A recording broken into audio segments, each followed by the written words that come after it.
मैं जानता हूं कि आप काफी समय से इंतजार कर रहे हैं हम सबको सुनने के लिए। आज इतनी बड़ी संख्या में हमारी माताएं, हमारे सभी बड़े बुजुर्ग, मेरे सभी युवा भाई, मेरी सभी बहनें आज इतनी बड़ी संख्या में यहाँ इतनी कड़ी धूप में हम सबको सुनने आए। आप सभी का मैं तहे दिल से धन्यवाद और आभार प्रकट करता हूँ। और साथियों, जिस उद्देश्य से आप लोग यहाँ आज सब पहुंचे हैं, तो उसके बारे में वैसे आप लोगों को ये विदित है कि यहाँ बिहार राज्य में अब जल्द ही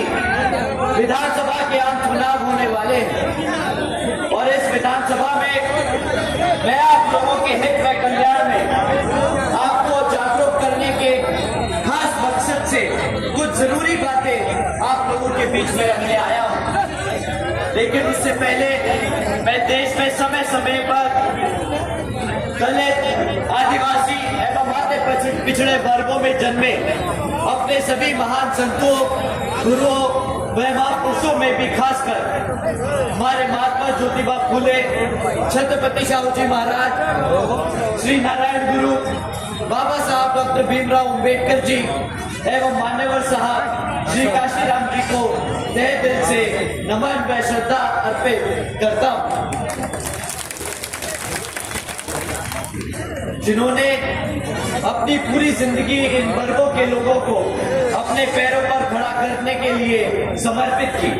और जिनके बताए हुए रास्ते पर चलकर अब आदरणीय बहन जी के नाम से लोकप्रिय आदरणीय बहन कुमारी मायावती जी का भी मैं पूरा आदर सम्मान करता हूँ, जिन्होंने अनेकों कष्ट झेलकर अपनी पूरी जिंदगी इनके अधूरे रहे कारवा को मंजिल तक पहुंचाने के लिए समर्पित की है। और जिनके मार्गदर्शन एवं दिशा निर्देश में अब मैं ये कहना चाहूंगा कि कुछ समय के बाद यहाँ बिहार प्रदेश में विधानसभा के आम चुनाव होने वाले हैं, जिसमें पार्टी का बेहतर रिजल्ट लाना अब बहुत जरूरी हो चुका है। वरना यहाँ सभी जातिवादी, संकीर्ण एवं पूंजीवादी पार्टियां आपस में अंदर ही अंदर एक होकर अपनी सोच व सिद्धांतों के हिसाब से चलकर अपने देश के संविधान को ही काफी हद तक बदल देंगी, जिसमें खासकर पे दलितों एवं अन्य उपेक्षित वर्गों का हित सदैव भी सुरक्षित नहीं हो सकता है, तथा न ही इनको आरक्षण का भी पूरा लाभ मिल पाएगा। इसके साथ ही यहाँ मैं ये भी कहना चाहूंगा कि कांग्रेस, बीजेपी व इन अन्य सभी सहयोगी पार्टियां अधिकांश में ये सभी जातिवादी मानसिकता रखने वाली पार्टियां हैं और इन पार्टियों की केंद्र में राज्यों में इनकी सरकारों के चलते यहाँ सदियों से जातिवादी व्यवस्था के शिकार रहे खासकर दलितों, आदिवासियों एवं अन्य पिछड़े वर्गों का ही सही से विकास व उत्थान आदि नहीं हो पाया है। इनके साथ साथ इन पार्टियों की संकीर्ण व पूंजीवादी सोच व सिद्धांत आदि होने की वजह से भी यहाँ सर्व समाज में से गरीब व मुसलमान एवं अन्य धार्मिक अल्पसंख्यक समाज के लोगों की भी आर्थिक स्थिति भी आज तक कुछ खास बदल नहीं पाई है। साथ ही इनकी गलत नीतियों के कारण यहाँ सर्व समाज में से गरीब, मजदूर, किसान, व्यापारी एवं अन्य मेहनतकश लोगों का भी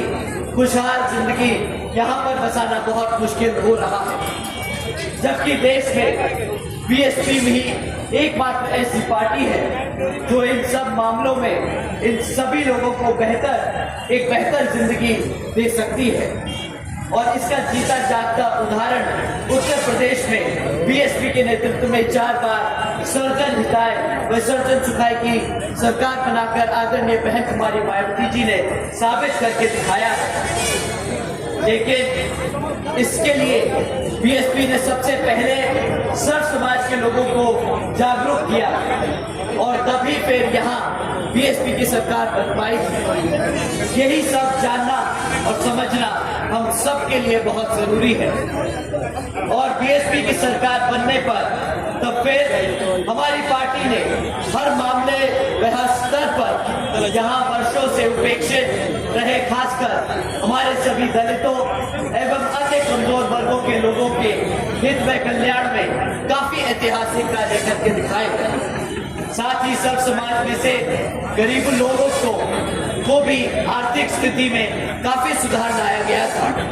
और विभिन्न क्षेत्रों में काम कर रहे लोगों का भी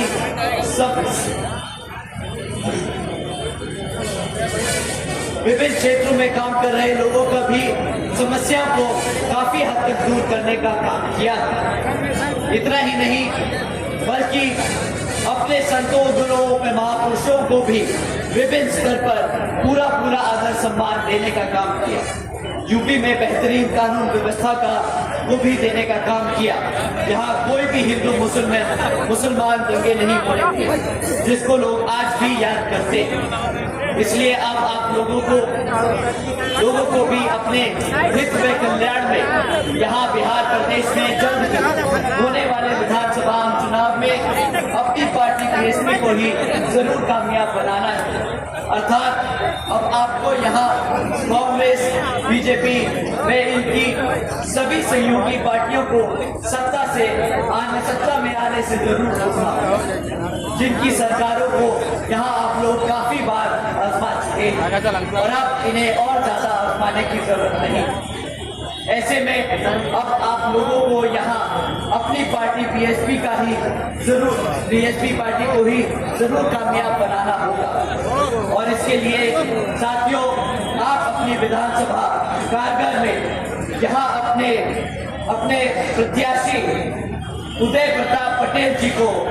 यहाँ वोटिंग के